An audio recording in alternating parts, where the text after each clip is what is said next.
Hello viewers. இன்னைக்கு வந்து ஆவடி வீராபுரத்துக்கு எங்கள் அண்ணன் வீட்டுக்கு எங்கள் அம்மாவை பார்க்க நாங்கள் வந்திருக்கோம்.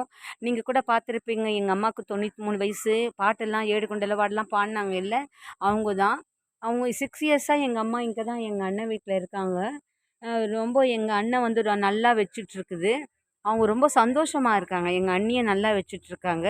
ரொம்ப வந்து பார்க்குறதுக்கே கான்ஃபிடெண்ட்டாக நல்லா பேசுகிறாங்க. எங்கள் அம்மா நல்லா இருக்கம்மான்றாங்க. இங்கே நல்லா இல்லைன்னா எங்கள் கூட வந்துடுறம்மான்னு சொல்லுவாங்கல்ல. எங்கள் அம்மா வந்து ரொம்ப கான்ஃபிடெண்ட்டாக ரொம்ப தெளிவாக இருக்காங்க எங்கள் அம்மா. இங்கே வந்து அங்கேயாவது 4 பேர் பேச்சு கேட்டு மைண்டு சேஞ்ச் ஆகும். இங்கே இங்கே சுற்றுப்புற சும்மா அமைதியாக இருக்குது, மரங்கள்லாம் இருக்குது பாருங்கள்.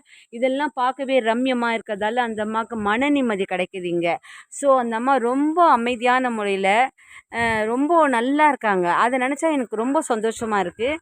ஆனால் நாங்கள் தான் இங்கே கூட்டிகிட்டு வந்ததால் 3 பஸ்ஸு தாவி ரொம்ப கஷ்டப்பட்டு வர்றதா இருக்குங்க. ஆட்டோ ஃபேர் 700 கேட்குறான். எங்கள் அம்மாவும் நாங்கள் வந்து பார்த்துட்டு போனாலும் அந்த அம்மாவுக்கு ஞாபகம் இருக்க மாட்டேது. வரலன்னு சொல்கிறாங்க, பொண்ணுங்க வந்து பார்க்கலன்ட்டு. ஸோ அதனால் எப்படி இருந்தாலும் அம்மா இல்லையா, எவ்வளோ தூரம் இருந்தாலும் அம்மாவை கடல் கடந்து பார்க்கணும் இல்லையா, அது நம்மளுடைய கடமை இல்லையா. அம்மாவாச்சு, அம்மானா சும்மாவா. எல்லாருக்கும் அம்மானா ரொம்ப பிடிக்கும். எங்களுக்கும் எங்கள் அம்மாவை ரொம்ப பிடிக்கும். எங்கள் அம்மா எங்களை கஷ்டப்பட்டு வளர்த்துருக்காங்க.